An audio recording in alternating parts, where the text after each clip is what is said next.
Amadísimos, ¿cómo les va? Muy buenas tardes, el Señor les bendiga a cada uno de ustedes. Estamos para esta última sesión, ya la quinta de esta serie que hemos denominado Un amor contagioso.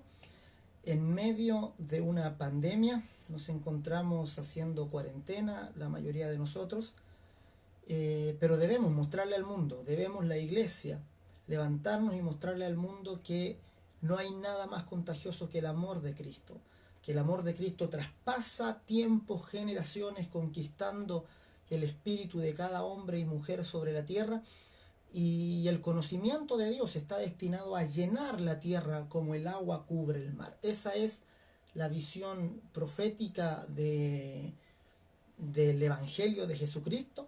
¿Se acuerdan ustedes? Una profecía ahí en Daniel también, que nos muestra al reino de Dios viniendo como una piedra no cortada por mano, que arremete en contra de esta estatua que Nabucodonosor vio, derrumbando todos los reinos terrenales, y luego esta piedra haciéndose grande y extendiéndose hasta llenar completamente toda la humanidad, todo el mundo. El Evangelio del Reino de Dios arremete en contra de esta estatua que Nabucodonosor vio, derrumbando todos los reinos terrenales. Tenía prendido ahí, sí. El reino de Dios está llamado, ¿verdad? Está destinado a llenar el mundo completamente. Y el amor de Dios se contagia, se pasa de persona a persona, de pueblo en pueblo, de generación en generación, sin que nadie la pueda detener. Y eso es porque cuando el Señor Jesús fue alzado a los cielos, el día de ayer vimos el clímax de cómo Dios muestra su amor en el sacrificio de Jesucristo, y luego que el Señor va a la cruz por cada uno de nosotros, al tercer día se levanta de la muerte. El apóstol Pedro dice: porque fue imposible que las cadenas de la muerte pudieran retenerlo, por cuanto él era justo, y Dios le levantó de los muertos, dando testimonio de la justicia de Cristo y dando testimonio al mismo tiempo de nuestra justicia, ¿verdad? ¿Qué garantía tenemos nosotros de que nuestra justificación fue efectiva, de que realmente Jesús nos pudo santificar? Es que Él se levantó de los muertos, que Él fue un santo que murió no por su propio pecado, sino que fue a la muerte por el nuestro. Por tanto, Cristo se levanta al tercer día, resucita de los muertos, venciendo la muerte y abriéndonos un camino, como veíamos ayer, un camino nuevo y vivo, que se abrió a través del velo, esto es, de su carne. Por tanto, amados, tengamos certeza, seguridad, como concluíamos el día de ayer, podemos acercarnos con plena certidumbre de fe al trono de su gracia, porque Él nos acepta no por quienes seamos nosotros ni por mérito propio, sino por el sacrificio de su Hijo. Pero el amor de Dios no se fue con Cristo cuando éste fue alzado a los cielos, sino que permanece aún el día de hoy con cada uno de nosotros. Vamos a partir el día de hoy, que vamos a hablar del amor de Dios en esta era de la iglesia y en este tiempo que nos toca vivir el día de hoy. Tengan alegría ustedes, porque nacieron en el mejor tiempo. Vivimos en la era de la gracia, la era donde están las puertas abiertas al reino de los cielos, donde por la fe podemos constituirnos hijos de Dios. Por tanto, viven ustedes ahora en la mejor época. Han conocido el mejor rostro de Dios. No nacieron en la era de la ley, donde pudiesen haber sido ustedes solo siervos de Dios por medio del cumplimiento de la ley. Hoy día ustedes se constituyen hijos, y si hijos, también herederos. Por tanto, mis amados, quiero hoy día compartir con ustedes este último capítulo, donde nos va a hablar de este amor obrando en la iglesia por la obra del Espíritu Santo. Y vamos a comenzar ahí en Juan capítulo 17, otra vez en Juan. Capítulo 17, versos 24 al 26. Esto es ya la última parte de la oración sacerdotal de Jesús. Todo el capítulo 17 es una extraordinaria oración de Jesús a su Padre, donde el amor está ahí presente. En primer lugar, el amor, el nombre de Dios también es un tema preponderante, la gloria de Dios. Y hay muchos temas ahí que se entrelazan en esta oración, en la comunicación del Hijo con su Padre. Del 24 al 26 vamos a leer. Y fíjense, oigan lo que dice en la oración Jesús.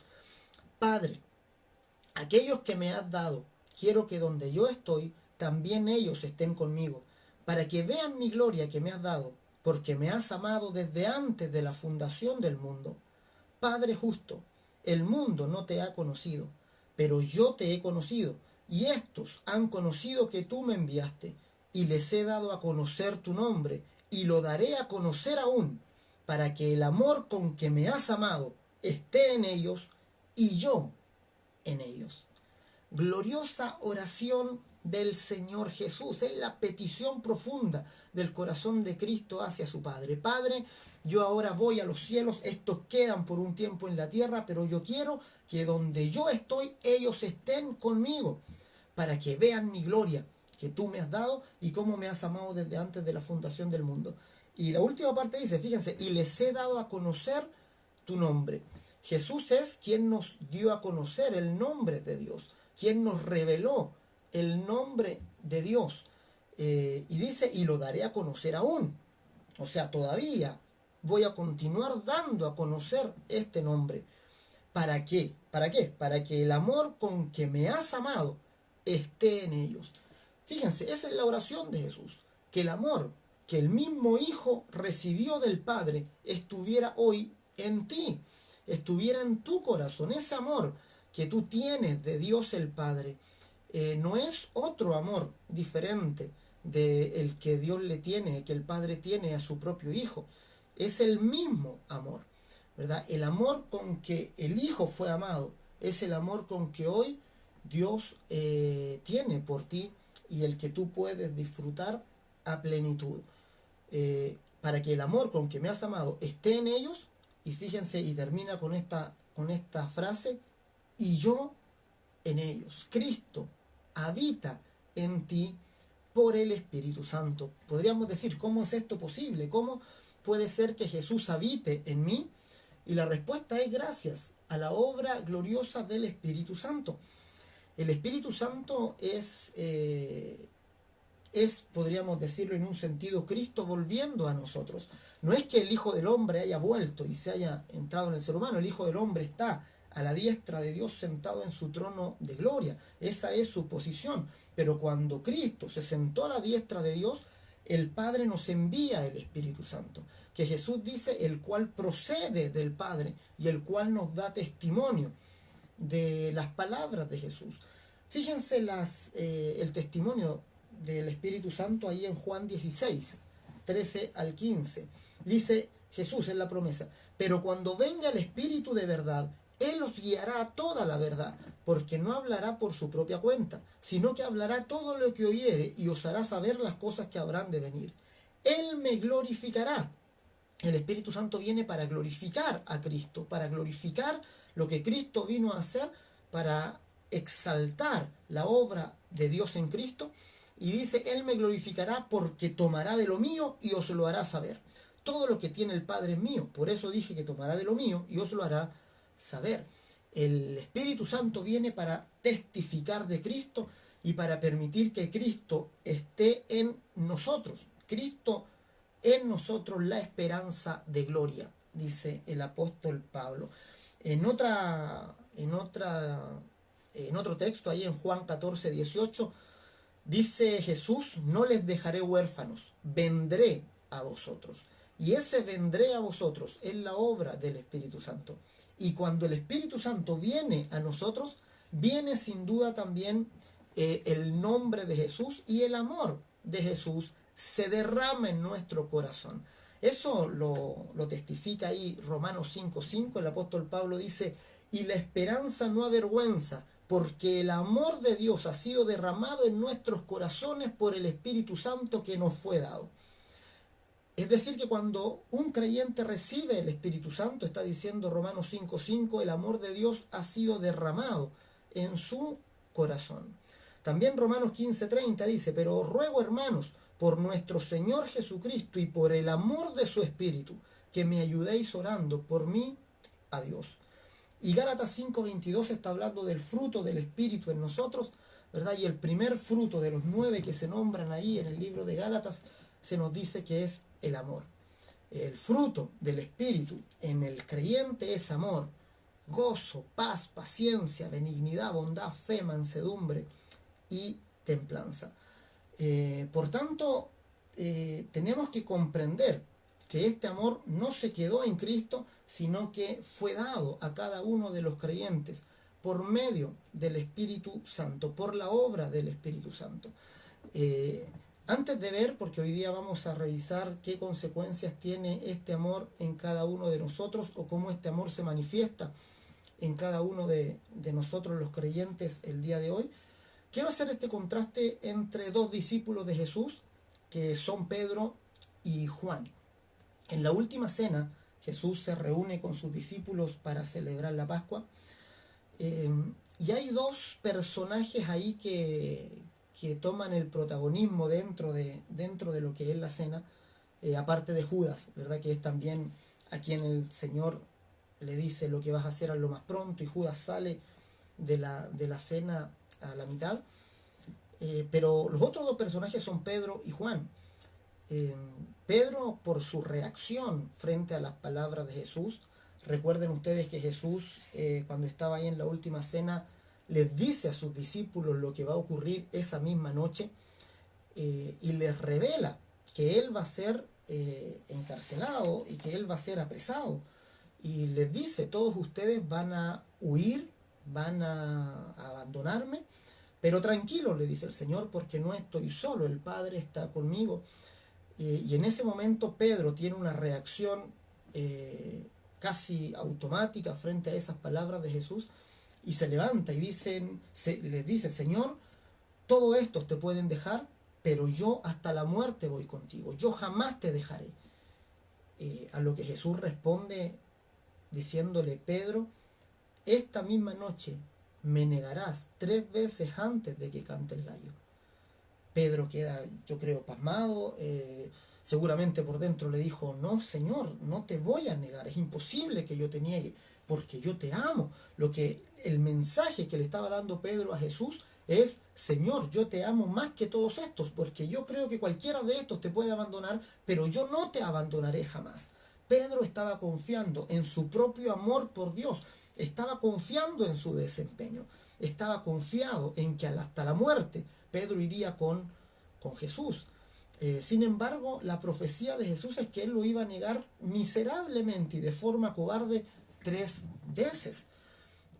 Pedro hizo lo posible por mantener su palabra. Nosotros vemos que cuando van a arrestar a Jesús, efectivamente Pedro reacciona violentamente, saca la espada, le corta la oreja a uno de los que fueron a arrestar a Jesús, ahí a un soldado romano, claramente no con la intención de cortarle la oreja. Pedro no quería cortarle la oreja a Malco, Pedro quería cortarle la cabeza.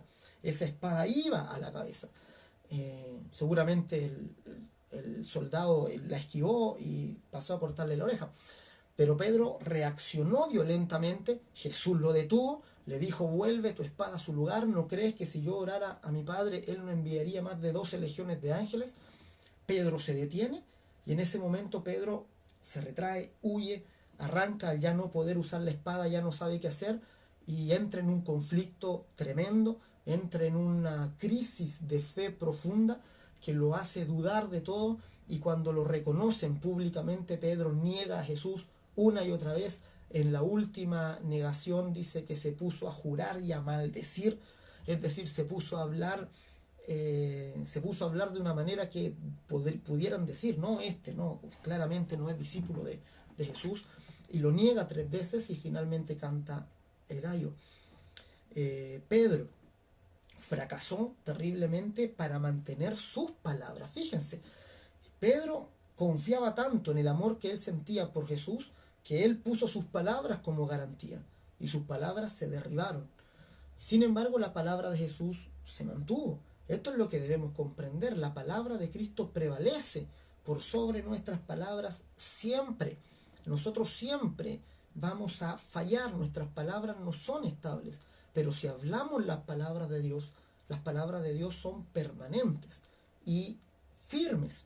Ya sus palabras no pasarán. El otro personaje es Juan. Y Juan vemos que estaba solamente recostado en el pecho de Jesús. Juan estaba en una posición de recibir el amor de Cristo y de gloriarse del amor de Cristo. Juan es la imagen del discípulo que recibe el amor de Jesús y que se gloría en el amor de Cristo por él. Juan, en sus escritos, si ustedes ven ese detalle, consideran ese detalle, Juan, cuando tiene que escribir acerca de sí mismo, escribe diciendo el discípulo a quien Jesús amaba. Y eso es una forma muy interesante de escribir para dar a conocer que él tenía plena conciencia de cuánto Jesús lo amaba, y esa era su gloria. Tenemos entonces un discípulo que fracasa por confiar en su propio amor por Dios, y otro que más silenciosamente, que más humildemente tiene victoria, y que es el discípulo que permanece hasta el final, el discípulo que hasta el final recibe la revelación del Apocalipsis, desterrado en Patmos, hasta el final de sus días, manteniendo un testimonio de Jesús sin fluctuar. Es Juan aquel que se gloriaba del amor de Dios por él. Así que, amados, si en algo has de gloriarte, gloríate en ese amor que Dios te tiene. No te gloríes en tu propia obra, no saques tu currículum frente a los hombres diciendo es que yo soy esto, yo soy aquello, yo hice tal cosa, No, si cualquier cosa que hayamos hecho ha sido por la gracia de Dios. Si algo bueno hemos hecho en este mundo, si algo de virtud hemos podido lograr en esta tierra, ha sido solo por la gracia y el mérito de Cristo. No ha sido nuestra obra, ha sido su obra en nosotros. Ha sido porque Él nos ha permitido participar de la obra gloriosa de salvación. Así que alégrate por cada cosa que puedes hacer en el reino, gózate, y que jamás entre orgullo en tu alma, que jamás entre orgullo en tu corazón, porque no es tu obra, es la obra de Cristo en ti. El apóstol Pablo, cuando dice que se tiene que hablar como un loco frente a los corintios que no lo consideraban un apóstol, él dice: como loco le voy a hablar, no como cuerdo, no como sensato. Y Pablo dice: he sido golpeado, he naufragado, he recibido esto, y empieza a hablar de las cosas que ha hecho. Y finalmente dice, pero todo esto lo he hecho gracias al poder de Dios que opera en mí. Y en una ocasión se atreve a compararse con lo que él llamaba los superapóstoles, y él decía: he trabajado más que todos ellos. Pero inmediatamente Pablo dice: pero no yo, sino la gracia de Dios conmigo. No yo, sino la obra del Espíritu Santo en mí. Si el Espíritu Santo no estuviera en cada uno de nosotros, no seríamos capaces de hacer nada. Separado de mí, dijo Jesús, nada podéis hacer. Por tanto, ahora cumplimos nuestra función de ramas en el olivo, recibiendo la savia de la palabra de Jesús y dando fruto por la palabra, conforme a lo que recibimos también de Cristo. Entonces, el amor de Dios en nosotros, tener conciencia de ese amor es fundamental para vivir la vida de fe. El apóstol Pablo dice que por medio de aquel que nos amó, tenemos victoria en todas las cosas. Romanos 8, del 35 al 39. Vamos a ver que por ese amor somos vencedores en este mundo y podemos vencer cualquier cosa que podamos sufrir o que podamos tener en este mundo. Ya somos vencedores. Y lo otro que produce el amor, adelanto, es que nos amamos entre nosotros y que tenemos amor para dar al mundo. Dice Romanos 8, 35 al 39. ¿Quién nos separará del amor de Cristo? Fíjense la seguridad del apóstol. Esto es alguien que ya está ejercitado en la palabra del Evangelio, aquel que el Evangelio ha penetrado en su corazón profundamente. Recuerden que Pablo le decía: mi Evangelio, conforme a mi Evangelio, ¿verdad? Claramente no era otro Evangelio. Pablo mismo dio por anatema aquel que predicara otro Evangelio. Por tanto, es el mismo Evangelio de Cristo, pero había profundizado, se encarnó tanto en el apóstol Pablo que él decía: conforme a mi Evangelio. Y aquel que puede decir conforme a mi evangelio, tiene esta seguridad y dice, ¿quién nos separará del amor de Cristo? ¿Tribulación? ¿O angustia? ¿O persecución? ¿Hambre, desnudez, peligro o espada? O sea, ¿puede algún conflicto de este mundo separarnos del amor de Cristo? Pregúntate tú ahí. ¿Puede algún virus separarte del amor de Cristo? ¿Puede alguna enfermedad separarte del amor de Cristo? ¿Puede alguna tribulación, persecución, hambre, desnudez separarte del amor de Cristo? Si la respuesta es no, entonces ya tienes victoria sobre todas esas cosas. Entonces todas esas cosas que nombramos recién no son una amenaza para nosotros. Lo que puede amenazar tu alma es aquello que se pueda meter entre el amor de Dios y tú, ¿verdad? Pero si nada nos separa del amor de Cristo, entonces ya estamos listos y tenemos seguridad eterna. Como está escrito, dice, por causa de ti somos muertos todo el tiempo, somos contados como ovejas de matadero. Antes, en todas estas cosas, somos más que vencedores por medio de aquel que nos amó. Aleluya, somos más que vencedores. En el mundo hay vencedores, ¿verdad? Aquellos que compiten y ganan, pero hay aquellos que son más que vencedores, aquellos que ya han ganado, aún antes de correr, aún antes de participar. En el futuro seguramente tendremos que vivir muchas pruebas, nos esperan muchas pruebas a cada uno de nosotros, nos esperan dificultades, conflictos, nos esperan muchas cosas por el futuro, pero amado, antes de que pasemos por ellas, antes de siquiera comenzar a pelear y a lucharlas, ya hemos vencido. Eso es alguien que es más que vencedor. Es alguien que ya venció antes de entrar al ring. Es alguien que ya tiene asegurada la victoria. Porque ya, ¿verdad? Tiene lo más grande que se puede obtener en este mundo, que es el amor de Dios en Cristo. Por lo cual, estoy seguro que ni la muerte ni la vida, ni ángeles, ni principados, ni potestades, ni lo presente, ni lo porvenir, ni lo alto, ni lo profundo, ni ninguna otra cosa creada nos podrá separar del amor de Dios que es en Cristo Jesús, Señor nuestro. Bendito, bendito Jesús. Nada, ninguna cosa, nada, ni en los cielos, ni en la tierra, ni debajo de ella, me podrá separar del amor de Dios que es en Cristo Jesús.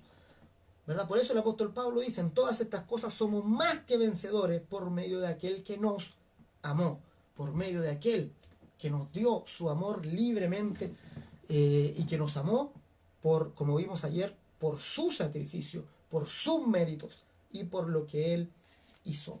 Por tanto, ya hemos vencido todo en este mundo, ya hemos ganado, tenemos victoria en cualquier cosa en este mundo, porque ya ni la muerte es un obstáculo, ya hemos vencido a nuestro mayor enemigo potencial, que es la muerte. Lo mismo dice Juan, en primera de Juan, capítulo 4, 18 y 19, dice, en el amor no hay temor. O sea, aquel que ha recibido este amor, lo ha comprendido y lo ha hecho parte de él, el primer síntoma es que el temor se desplaza. El amor de Dios desplaza completamente el temor. Y dice, sino que el perfecto amor, ¿verdad? ¿Cuál es el perfecto amor? El amor de Dios, ¿verdad? Ya lo vimos en el primer capítulo, el día lunes. El perfecto amor de Dios echa fuera el temor. ¿De dónde? Fíjense, dice, ¿de dónde el que teme? Aquel que todavía tiene, ¿verdad? Sectores, ¿verdad? En su corazón, que tiene esta oscuridad de miedo, algún temor, algún miedo a lo porvenir, dice, de donde el que teme no ha sido perfeccionado en el amor. Y luego agrega, nosotros le amamos a Él porque Él nos amó primero. También va a decir Juan que en esto consiste el amor, no en que nosotros hayamos amado a Dios, sino en que Él nos amó primero. Por tanto, no nos centremos en cuánto amamos a Dios, sino en cuánto Él nos ha amado.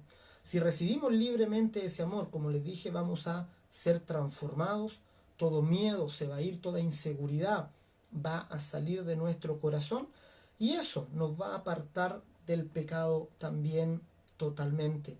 Generalmente el pecado del creyente se da por una de estas cosas, se da o por miedo o por algún tipo de temor que viene del futuro, por temor a perder una batalla, por temor a perder algo. Por eso viene la envidia, por eso viene el rencor, por eso vienen los pleitos, las disensiones, por un corazón que no ha sido lleno del amor de Dios, por un corazón que aún está endurecido, lleno de miedos y llenos de temores. Por tanto, permite que este amor de Dios entre libremente, disfrútalo, abre tu alma, abre tu vida al amor de Dios, y permita que éste te inunde sin límite. Otra cosa que el amor produce en nosotros es que nos da la capacidad y nos da como fruto el poder amar a otros.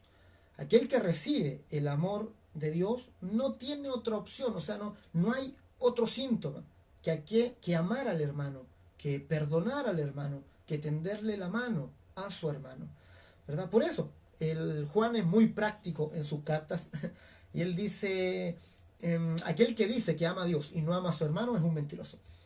O sea, no puede decir alguien que ha recibido el amor de Dios y que luego no ame a su hermano, que luego ande en peleas, en cosas, en riñas con sus semejantes. Dice, si no puede amar a aquel que ve, ¿cómo es posible que tenga una relación de amor con aquel que no ve? Entonces, un síntoma glorioso de haber recibido el amor de Dios es que amamos de forma natural a nuestros hermanos, que amamos a nuestros semejantes, que amamos aún a nuestros enemigos, que amamos aún a aquellos que nos maldicen y nos persiguen, que incluso para ellos nos alcanza el amor, que imitamos a Cristo cuando en la cruz Él pidió al Padre el perdón de aquellos que estaban crucificándole, les dijo, Padre, perdónalos porque no saben lo que hacen. Imitamos a Esteban cuando estaba recibiendo las piedras y él mira hacia el cielo y les dice, Padre, no le tomes en cuenta este pecado. Somos imitadores, ¿verdad?, de Cristo, que bendijo a sus perseguidores y que oró por aquellos que lo maldijeron y lo maltrataron. El amor nos alcanza para toda la humanidad, entendiendo que ya no tenemos enemigos humanos, que no tenemos lucha contra carne y sangre, sino que nuestros enemigos son de otra dimensión, nuestros enemigos son de una dimensión espiritual, corresponden a principados, potestades, huestes espirituales de maldad en las regiones celestes que tienen cautivas las almas de los hombres, y ningún hombre de aquí en adelante va a poder ser mi enemigo, sino que el amor de Cristo también quiere alcanzarlo a Él, incluso al que me persigue, incluso el que habla mal, incluso el que desea nuestra muerte. Dios aún quiere alcanzar su alma. Entonces, Filipenses, vamos a ver ahí un texto del apóstol Pablo. Filipenses 1, del 6 al 8 dice, estando persuadido de esto, que el que comenzó en vosotros la buena obra, la perfeccionará hasta el día de Jesucristo. Como me es justo sentir esto de todos vosotros, por cuanto os tengo en el corazón, y en mis prisiones, y en la defensa y confirmación del Evangelio, todos vosotros sois participantes conmigo de la gracia. Porque Dios me es testigo, fíjense las palabras del apóstol Pablo, porque Dios me es testigo de cómo os amo a todos vosotros con el entrañable amor de Jesucristo. Dios tenga bien que cada uno de los pastores, que cada uno de los líderes de iglesia pueda decir eso a sus hermanos con plena libertad. Que Dios me es testigo de cuánto os amo a todos vosotros con el entrañable amor de Jesucristo. Estamos hablando de un amor que Pablo le llama entrañable amor. Es un amor desde las entrañas. Es un amor que quema por dentro, quema las entrañas, el corazón. Esto nos recuerda al profeta Jeremías, que se propuso callar la palabra de Dios, pero él dijo, mis entrañas se queman, mi corazón arde por la palabra que tengo en mi corazón. Por tanto, amados, nosotros amamos a la humanidad, compartamos ese amor de Cristo, y la mejor manera en que manifestamos ese amor al mundo es precisamente dando a conocer a Jesús, dándoles a Jesús, presentándoles a Jesús, mostrando cómo Jesús puede realmente transformar, puede librarlos de este presente siglo malo. Puede ser la respuesta que muchos hoy día andan buscando. Dios está actuando, Dios está activo en nuestra sociedad.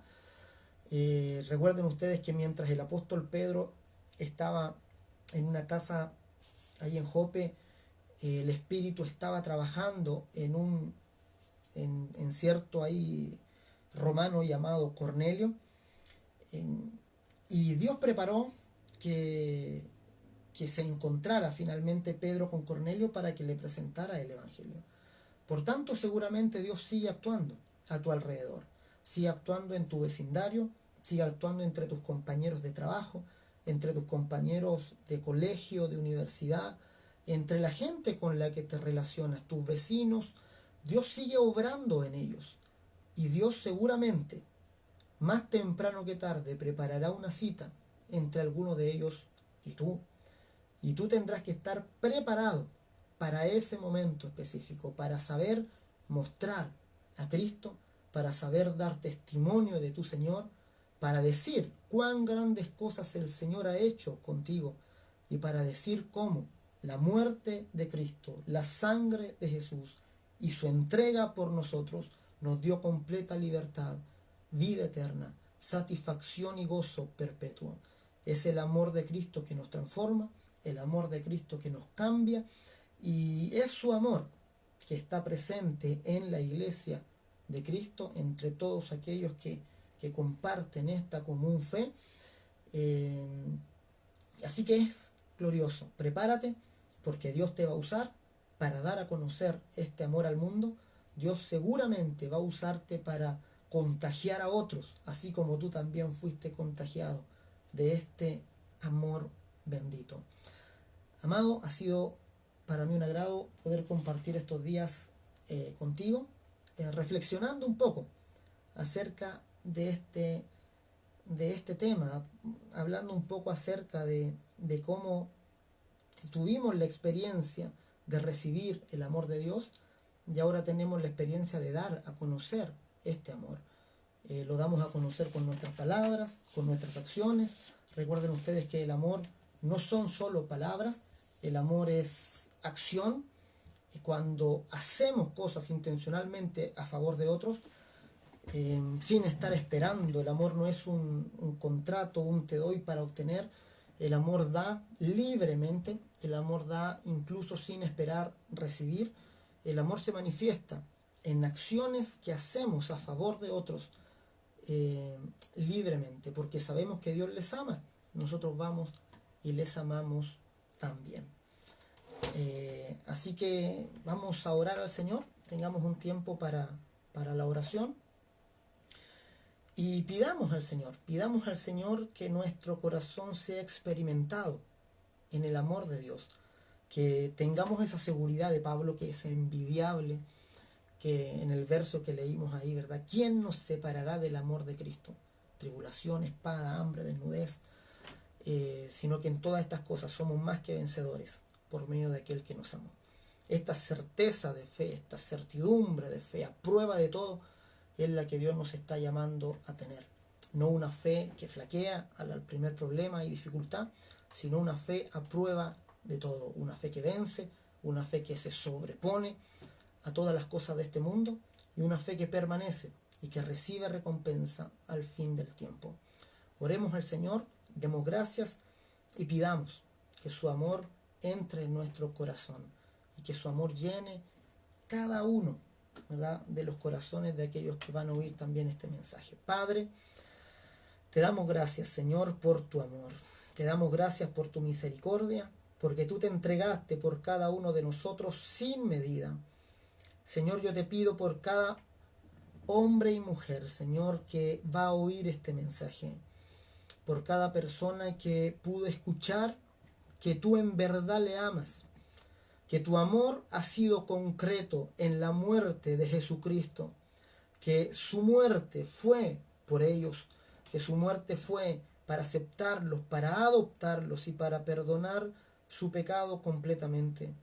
Padre, yo te pido por cada uno de los que ha de recibir tu amor, para que tengan certeza, plena certeza, y que esta fe los pueda hacer crecer, se desarrolle en ellos y les libre de todo mal.